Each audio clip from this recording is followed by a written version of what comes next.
I had the ring in my pocket. My plan was to pop the question over dessert, if I could wait that long. And the setting was as perfect as the joy in Helen's eyes. Until he walked in. 270 pounds of flab in a suit that looked like he'd worn it every day for 2 years. Wheezing from his cab to front door stroll like he'd just run a marathon. Hair like an abandoned bird's nest. In retrospect, I should have asked for a new table when he was seated next to us. The staff was all over him, like he was some hotshot movie star.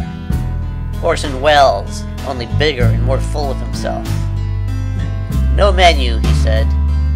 Bring me scotch, a whole bottle, tomato bisque, and a deep-fried leg of lamb.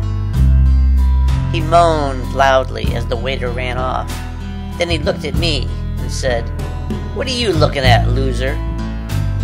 To Helen, he said, "You can do a lot better than this fuck, honey." Mercifully, his bottle of scotch arrived, distracting him. He chugged a quarter of the bottle, and then grunted like a rutting water buffalo. Helen was looking at him with pure disgust, like he was some mutant hog who just climbed out of a vat of raw sewage. The gargantuan slob took another swig, and howled like a wolf as his soup arrived. He groaned, and fell face forward into the tomato bisque, and came up looking like the angry sunburned ass of a hamadryas baboon. I glanced at Helen.